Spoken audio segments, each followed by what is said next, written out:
Hello everyone. Today we are going to start chapter KTG Kinetic Theory of Gases.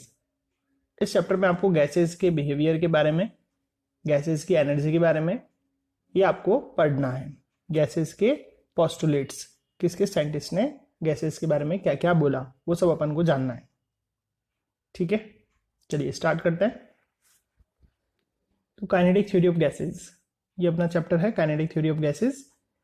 तो इसके बारे में अपन देख रहे हैं. तो इसके अकॉर्डिंग जितना भी मैटर होता है, जो भी मैटर होता है,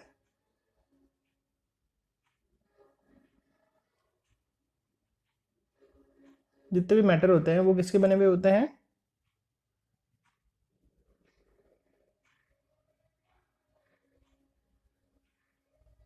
मॉलिक्यूल से बने हुए होते हैं. और जो मॉलिक्यूल होता है गैस का, जो भी गैस के मॉलिक्यूल होते हैं वो कंटिन्यूस रैपिड मोशन में होते हैं, मोशन करते रहते हैं इधर उधर. और उनकी जो वेलोसिटी है वो डिपेंड करती है टेम्परेचर पर. ठीक है, टेम्परेचर बढ़ाने पे वेलोसिटी भी बढ़ जाती है. तो using this molecular motion, various property of gases like pressure, temperature, energy etcetera can be explained. तो इस चैप्टर में अपन यही करेंगे कि टेम्परेचर पर डिपेंडेंसी चेक करेंगे गैसेस की. टेम्परेचर के साथ प्रेशर में क्या चेंज आता है वो पढ़ेंगे, है ना, क्या क्या एनर्जी में चेंजेस आते हैं वो सब पढ़ेंगे. ठीक है, और इस थ्योरी को अपन जो भी पढ़ने वाले हैं इन्हें बोलते हैं काइनेटिक थ्योरी ऑफ गैसेस.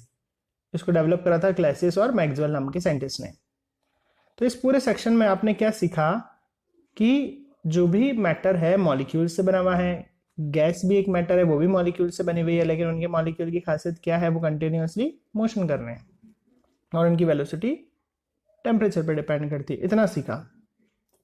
ठीक है, इसको लिख लें, वीडियो को पॉज कर लें, इसको नोट कर लें, साथ साथ में आप नोट्स बनाते रहिए.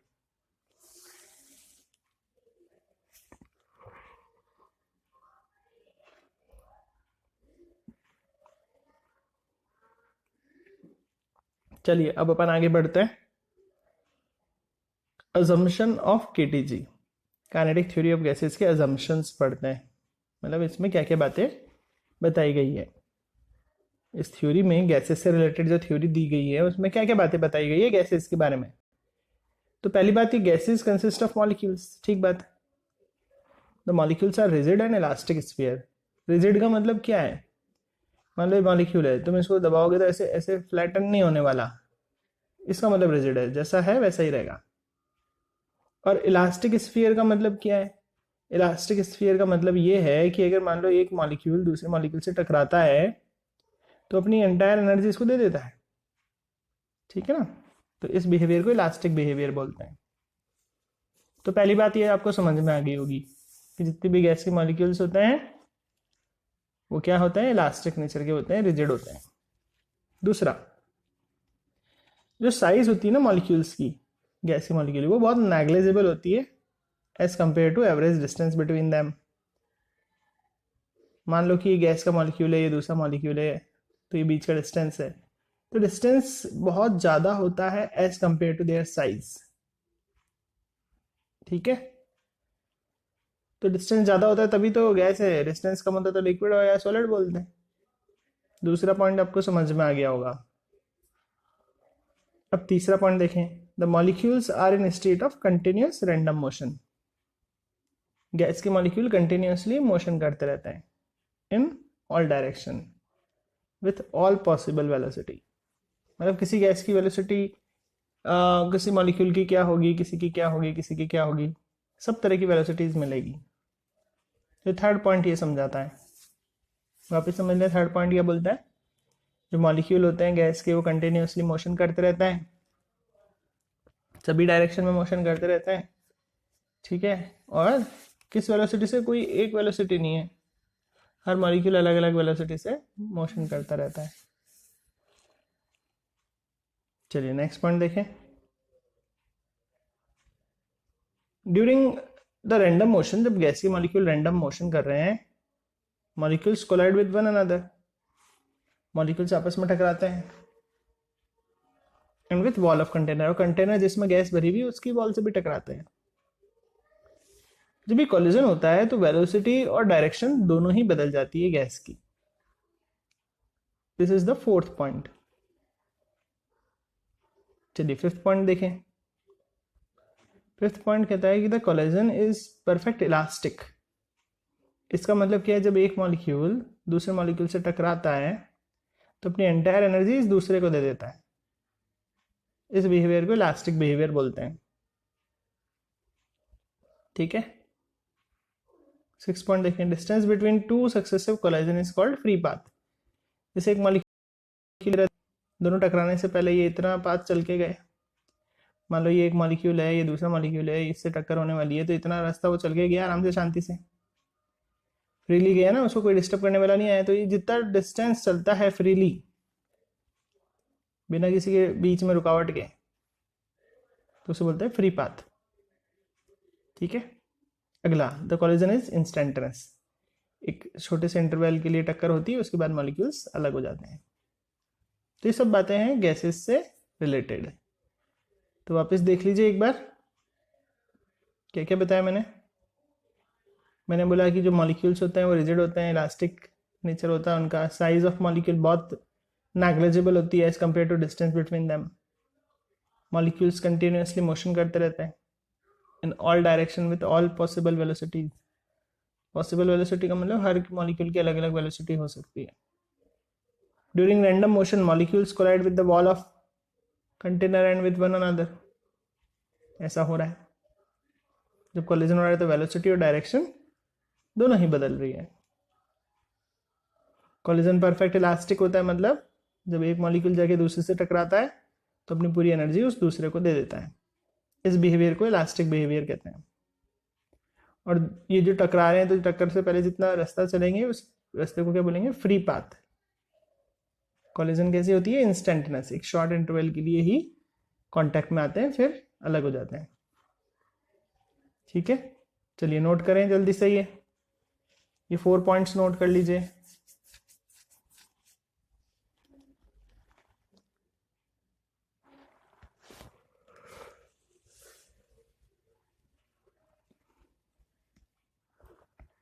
चलिए हो गया होगा। अब ये फिफ्थ और सिक्स्थ पॉइंट पढ़ लीजिए और नोट कर लें। कोई भी प्रॉब्लम आती है मैसेज कर दें।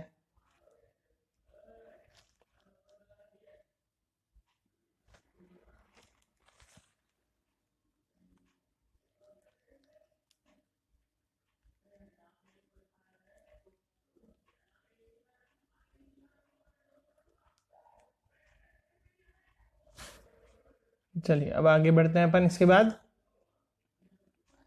इसके बाद अपन सीखेंगे गैस लॉज। सबसे पहले अपन सीखेंगे बॉयल्स लॉ। मान लीजिए कि अपने पास एक कंटेनर है, सिलेंडर है, उसमें पिस्टन लगा रखा है। ठीक है, ऐसा मान लीजिए, ऐसे समझिए, ये आपने पिस्टन लगा रखा है और यहाँ पर गैस के मॉलिक्यूल्स हैं अंदर। अब आपने एक काम करा, यहाँ से इसको दबाया, तो ये वॉल्यूम क्या इतना ही रहेगा क्या? नहीं रहेगा ना, वॉल्यूम क्या हो जाएगा, कम हो जाएगा। यही बॉयल्स लॉ है। क्या लॉ है? प्रेशर बढ़ाओगे तो गैस का वॉल्यूम कम हो जाएगा। पहले गैस अगर इतने वॉल्यूम में है, बाहर से प्रेशर अप्लाई करोगे तो इतना वॉल्यूम हो जाएगा। ठीक है, इतने से वॉल्यूम में सारे आ जाएंगे, तो प्रेशर बढ़ाने से वॉल्यूम कम होता है। तो बॉयल्स लॉ क्या कहता है? P is inversely proportional to volume of gas at constant temperature. हाँ भाई, बाहर से कोई टेम्परेचर कम ज़्यादा नहीं करना तुम्हें, एक कांस्टेंट टेम्परेचर पे सारा ये ऑब्जर्वेशन करना है, तभी ऐसा ग्राफ मिलेगा। अगर अपन ऐसा देखें, P और 1/v में क्या रिलेशन है, तो बिल्कुल सामने सामने दिख रहे हैं, दिस इज डायरेक्ट। तो P और 1/v में ग्राफ बनाए तो स्ट्रेट लाइन आएगी, क्योंकि डायरेक्ट प्रोपोर्शन है। लेकिन वहीं पर अगर अपन वेलोसिटी को देखें, खाली वॉल्यूम को, सॉरी वेलोसिटी नहीं, वॉल्यूम, तो खाली अगर वॉल्यूम को देखें, 1/v को नहीं देखें, तो दिस इज इनवर्स ग्राफ इस तरह से बनता है। तो ये पहला लॉ हो गया गैस से रिलेटेड, बॉयल्स लॉ। ठीक है, तो बॉयल्स लॉ क्या बोलता है, प्रेशर बढ़ाने से वॉल्यूम डिक्रीज हो जाता है। अच्छा, अब इसमें अपन एक काम करें, ये प्रपोर्शन का साइन हटाएं तो कांस्टेंट आ जाएगा, उसको आर नाम दे देते हैं या के नाम दे देते हैं। चलो, तो यहां से पीवी किसके बराबर हो गया, कांस्टेंट। इसका मतलब P1 V1 किसके बराबर होगा, P2 V2 के वो किसके बराबर होगा, P3 V3 के, सब कांस्टेंट है। तो ऐसा ये फॉर्मूला भी अपने को ध्यान रखना है, PV बराबर कांस्टेंट।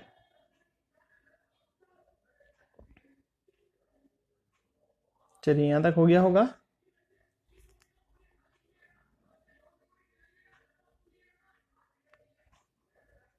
अब देखिए अपन आगे बढ़ेंगे, अब पढ़ेंगे चार्ल्स लॉ।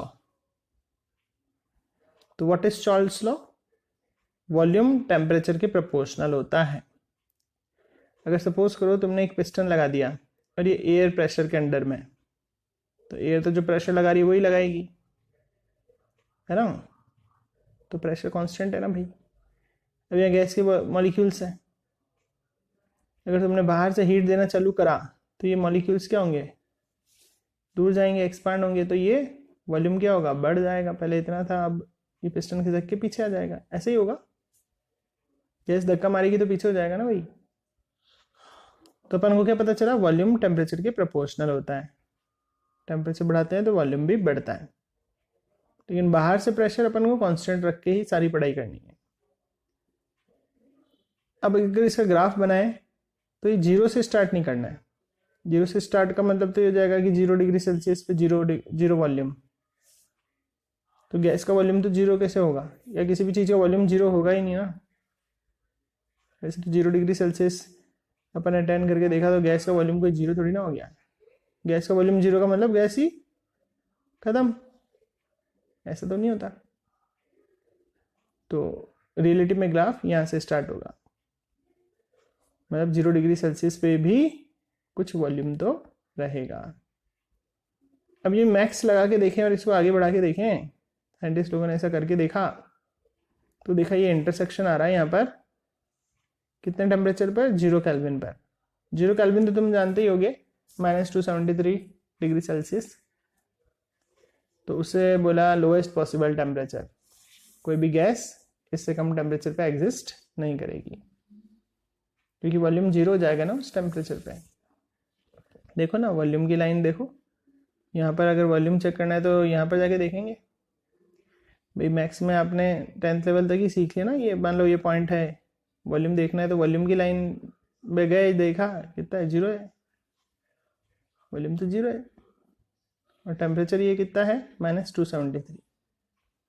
तो this is lowest possible temperature at which volume of gas become zero. वैसे तो ये कल्पना है खाली, गैस का वॉल्यूम ही जीरो हो जाएगा तो फिर वो बचेगा क्या, जीरो से तो नीचे क्या जाएगा, माइनस में थोड़ी ना जाएगा। ठीक है,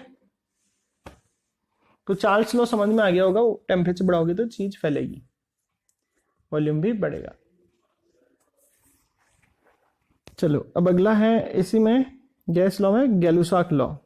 ये लॉ क्या है, प्रेशर बढ़ाते हैं तो टेम्परेचर बढ़ाते हैं तो प्रेशर भी बढ़ता है। जैसे अगर मान लो ये पिस्टन है और ये गैस है, अब आपने बाहर से हीट देना चालू करा, ये टक्कर मारेगा इसकी दीवार पे, प्रेशर लगाएगा, तो प्रेशर लगाएगा तो ये चीज क्या होने वाली है, ऊपर बढ़ेगी। लेकिन अपन एक काम कर रहे हैं, अपन इसको ऊपर बढ़ने से रोक रहे हैं। जैसे कहाँ पर एग्जाम्पल है, प्रेशर कुकर में अपन वॉल्यूम को बदलने से रोक रहे हैं।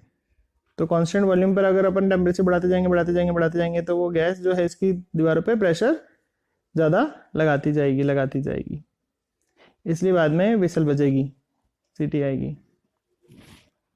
तो गैलिसाक लॉ आपको समझ में आ गया होगा कि टेम्परेचर बढ़ाएंगे तो प्रेशर भी बढ़ेगा गैसेस के लिए। ठीक है, ज़्यादा टेम्परेचर दोगे तो क्या होने वाला है, प्रेशर गैस ज़्यादा लगाएगी।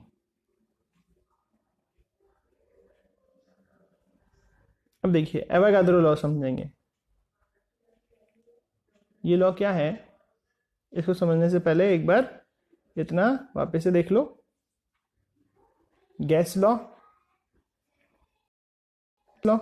प्रेशर और वॉल्यूम इनवर्सली प्रोपोर्शनल है। प्रेशर बढ़ाओगे तो वॉल्यूम कम होगा।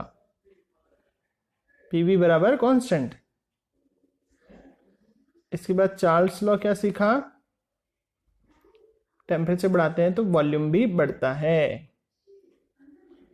लेकिन ये स्टार्टिंग में 0 डिग्री सेल्सियस पे 0 वॉल्यूम नहीं करना है, ऐसा ग्राफ नहीं बनाना है। 0 डिग्री पर वॉल्यूम 0 नहीं होता किसी गैस का, कुछ ना कुछ रहता है वॉल्यूम। तो स्टार्ट यहाँ से करके बनाना है और कल्पना करके हाइपोथेटिकली इसको पीछे बढ़ाएं तो यहाँ पे कट रहा है जिस पॉइंट पर, वहां पर कितना टेम्परेचर है, -273। इसे बोलते हैं लोएस्ट पॉसिबल टेम्परेचर। फिर गैलुसाक लॉ क्या समझा था, टेम्परेचर बढ़ाते हैं तो प्रेशर भी बढ़ता है। टेम्परेचर बढ़ाओगे तो प्रेशर बढ़ेगा, जैसे प्रेशर कुकर बेस्ट एग्जांपल है। टेम्परेचर बढ़ाते हैं तो प्रेशर बढ़ता है और फिर सीटी आ जाती है। फिर एवोगैड्रो लॉ क्या समझा, अगर नंबर ऑफ मोल्स ज्यादा है तो वॉल्यूम भी ज्यादा। कोई गैस है वो ज्यादा वॉल्यूम घेरेगी। ठीक है, यहां तक समझ में आ गया होगा। यहां तक बार देख लें अच्छे से। पहले ये 3 लॉज देख लें, Boyle's law, Charles law, Gay Lussac law. ठीक है, जल्दी करें।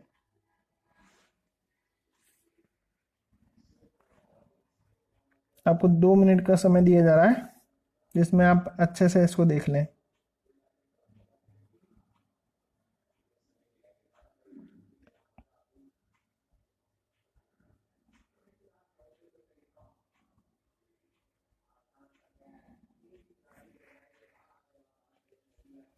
चलिए देख लिया होगा। अब एवोगैड्रो लॉ देख लें।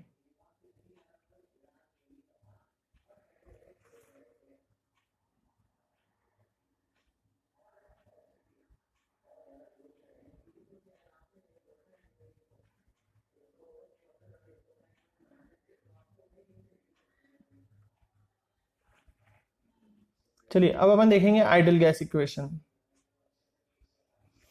देखिएगा ध्यान से क्या होती है। ये आपने पढ़ा है वॉल्यूम प्रेशर के इनवर्सली है, वॉल्यूम टेम्परेचर के डायरेक्टली और वॉल्यूम नंबर ऑफ मोल के डायरेक्टली है, अभी पढ़ाइए। इन सभी में V किसके प्रोपोर्शनल है, N और T के, ऊपर लिख दिया। और किसके इनवर्सली, प्रेशर के। ठीक है, जब ये प्रोपोर्शनल का साइन हटाएंगे तो कांस्टेंट आ जाएगा R, और इस P को V के साथ पहुंचा दो तो PV बराबर nRT। इस इक्वेशन को बोलते हैं आइडियल गैस इक्वेशन। देखना एक बार अच्छे से, आइडियल गैस इक्वेशन क्या होती है। PV बराबर, PV is equals to nRT, where N is number of moles।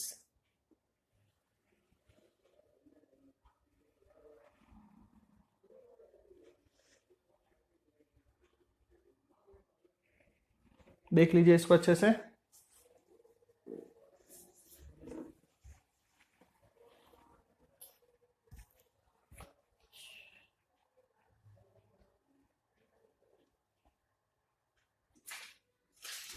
अब अपन बात करते हैं स्टैंडर्ड टेम्परेचर और प्रेशर पर आइडियल गैस इक्वेशन को रिलेट करते हैं। देखिएगा, पहली बात तो तुम ये स्टैंडर्ड टेम्परेचर और प्रेशर होता क्या है इसको समझ लो। 0 डिग्री सेल्सियस को स्टैंडर्ड टेम्परेचर बोलते हैं और 1 atm को स्टैंडर्ड प्रेशर बोलते हैं। 1 atm का मतलब 1.013 इंटू 10⁵ पास्कल, इसे बोलते हैं 1 atm। ठीक है, चलो अब अपन एक क्वांटिटी देख लेते हैं, फिक्स कर देते हैं 1 मोल ऑफ गैस। ठीक है, और ये इक्वेशन लगाते हैं। इस इक्वेशन से अपना टास्क है R फाइंड करना, इस कांस्टेंट की वैल्यू फाइंड करना। तो क्रॉस मल्टीप्लाई करें तो PV के नीचे NT पहुंच जाए तो R किसके बराबर हो जाएगा। देखिए ये क्या लिखा हुआ है, PV बाय NT, इस इक्वेशन से लिख दिया। अब प्रेशर STP की बात चल रही है। प्रेशर कितना होता है, 1.013 इंटू 10⁵। ठीक है, केमिस्ट्री में ये पढ़ा होगा कि इस STP पे कितना वॉल्यूम ऑक्यूपाई करती है, 22.4 लीटर। लीटर का मतलब 10⁻³ metre cube. Number of mole कितना है 1, टेम्परेचर कितना है 273, 0 डिग्री सेल्सियस का मतलब क्या होता है 273। जब इसको आप सॉल्व करोगे तो क्या रिजल्ट मिलेगा 8.31 जूल पर मोल पर केल्विन। ये कांस्टेंट हो गया वैल्यू कितनी, एक मोल के लिए। तो एक मोल का टेम्परेचर यूनिट केल्विन बढ़ाना है तो उसको कितनी एनर्जी चाहिए 8.31 जूल। ठीक है, ये कांस्टेंट हो गया, इसे बोलते हैं गैस कांस्टेंट। देख लीजिए अच्छे से। अगर अपन को इसको सीजीएस यूनिट में बदलना है तो क्या करना पड़ेगा। देखो सीजीएस यूनिट क्या होती है एनर्जी की, कैलोरी, ये ध्यान रखना। और एक पॉइंट ध्यान कि एक कैलोरी का मतलब 4.2 जूल होता है। ठीक है, जूल को क्या लिख सकते हैं 1 calorie upon 4.2, simple C Max लगा रखी है, क्रॉस मल्टीप्लाई कर रखा है। तो जूल की जगह ये रिप्लेसमेंट कर सकते। देखो यहाँ जूल आ रहा है, इसकी जगह रिप्लेसमेंट कर दो कैलोरी अपॉन 4.2। जब इसको डिवाइड देंगे तो अप्रोक्सीमेटली 2 आंसर आ जाएगा। ठीक है, तो ये आर की वैल्यू अपन ने एसआई यूनिट में भी देखी और सीजीएस यूनिट में भी देखी।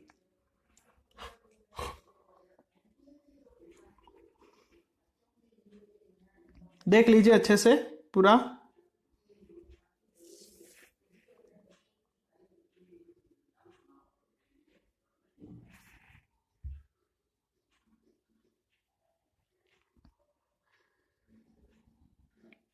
हो गया,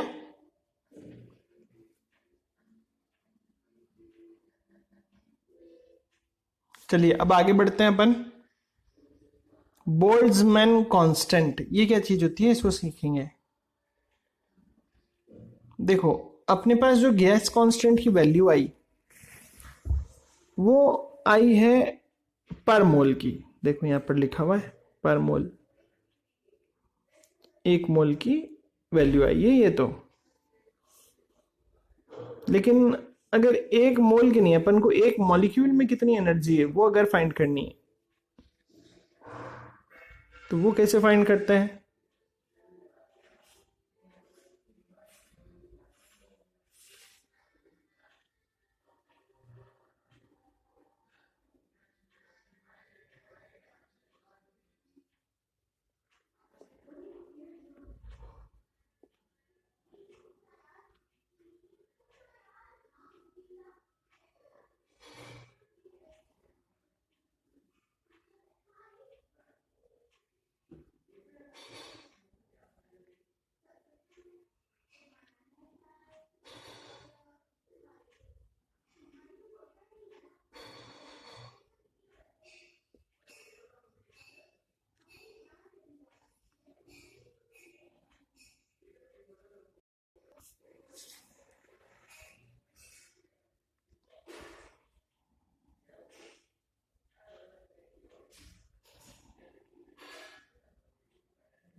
तो बात करेंगे बोल्ट्जमैन कांस्टेंट की। बोल्ट्जमैन कांस्टेंट क्या होता है के लिए गैस कांस्टेंट की वैल्यू, इसे बोलते हैं बोल्ट्जमैन कांस्टेंट। अपने पिछली क्लास में पढ़ा था, या पिछली क्लासेस में जब भी तुमने पढ़ा होगा तो ये पढ़ा होगा, 9th में पढ़ा था कि भाई एक मोल का मतलब क्या होता है 6.022 इंटू 10⁻23, यही पढ़ा था। तो यहां पर ये गैस कांस्टेंट किसकी वैल्यू होती है एक मोल की। मतलब 6.022 इंटू 10^23 मॉलिक्यूल की एनर्जी है R। एक मोल हो गया ना, एक मोल का मतलब इतना मॉलिक्यूल। तो इस हिसाब से एक मॉलिक्यूल में के लिए क्या रहेगी value, R upon this number, इसे वैगैद्रो नंबर कहते हैं। तो इसका जो भी आंसर आएगा वो एक कांस्टेंट है, उसे क्या बोलते हैं अपन, बोल्ट्जमैन।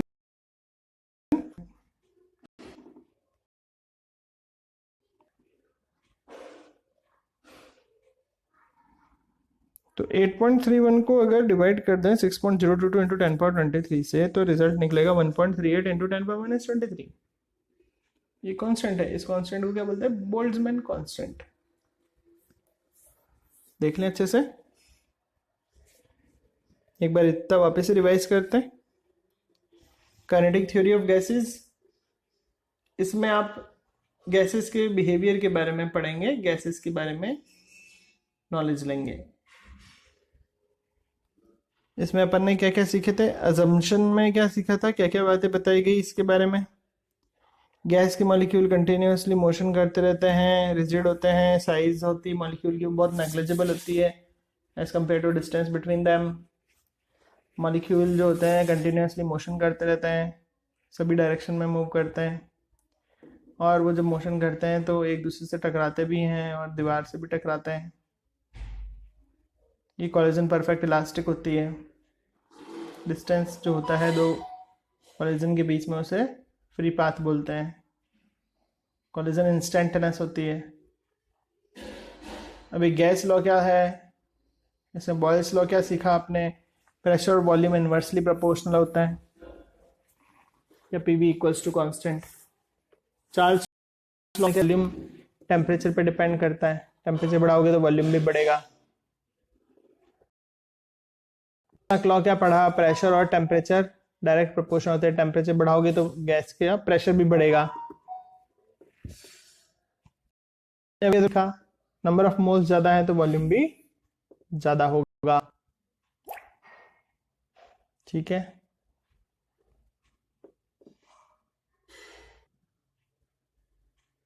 चलिए अब ये एवोगाड्रो लॉ देख लें वापस से। अगर नंबर ऑफ मोल गैस के ज्यादा होंगे तो वॉल्यूम भी ज्यादा ऑक्यूपाई करेगी। बस ये टेम्परेचर और प्रेशर थोड़ा कांस्टेंट रख के ही सारा रिजल्ट देखा जाएगा कि अगर नंबर ऑफ मोल्स ज्यादा हैं तो वॉल्यूम भी ज्यादा गिनेगी, ये निश्चित है। ठीक है, और एवोगाड्रो ने एक लॉ और दिया था, केमिस्ट्री के फर्स्ट चैप्टर में पढ़ा होगा, equal volume of all gases contain equal number of molecule. अगर एक ऑक्सीजन गैस ले ली, एक नाइट्रोजन ले ली, एक क्लोरीन गैस ले ली, कंटेनर में भर दी, अगर वॉल्यूम सेम भरा तो उनमें नंबर ऑफ मॉलिक्यूल भी सेम होंगे। ये एवोगाड्रो लॉ था, ऐसा आपने केमिस्ट्री में भी पढ़ा होगा। फिर आइडियल गैस इक्वेशन देख लें एक बार अच्छे से। वॉल्यूम प्रेशर के इनवर्सली प्रोपोर्शनल होता है, टेम्परेचर के डायरेक्ट प्रोपोर्शन, नंबर ऑफ मोल के डायरेक्ट प्रोपोर्शन, तो सबको साथ में लिख दें तो एनटी बाय पी या PV equals to nRT. At standard temperature pressure, मतलब 0 डिग्री सेल्सियस स्टैंडर्ड टेम्परेचर बोलते हैं, और 1 atm को स्टैंडर्ड प्रेशर बोलते हैं। इस पे कोई भी गैस का 1 मोल होगा, उसके लिए कांस्टेंट आर की वैल्यू होगी 8.31 जूल पर मोल पर केल्विन। देख लें एक बार, सीजीएस यूनिट में निकालना है तो डिवाइड बाय 4.2 कर दें। सीजीएस यूनिट क्या होती है एनर्जी की, जूल नहीं होती भाई, क्या होती है, अर्ग, और या फिर क्या लिख सकते हैं अपन, कैलोरी।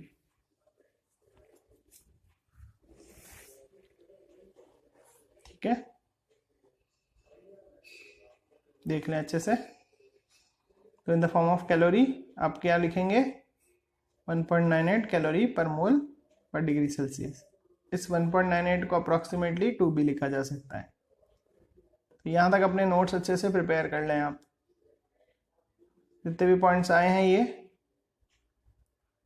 पहले तो ये थ्योरी लिख लें, फिर ये जम्पशन के पॉइंट्स लिख लीजिए, फिर ये गैस लॉ के लॉ, बॉल्स लॉ ग्राफ बना लें, चार्ल्स लॉ लिख दें, Gay Lussac law, Avogadro law, ideal gas equation PV equals to NRT, और स्टैंडर्ड टेम्परेचर प्रेशर पर इसकी वैल्यू कितनी होती है 2 कैलोरी पर मोल।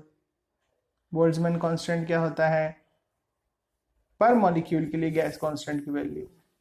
कैसे निकालते हैं इसको, क्या है निकालने का तरीका कि आप जो गैस कांस्टेंट है वो 1 मोल का था ना, 1 मॉलिक्यूल का चाहिए ना, जब भी ऐसे 1 मॉलिक्यूल का चाहिए तो एवोगैड्रो नंबर से डिवाइड दे देते हैं।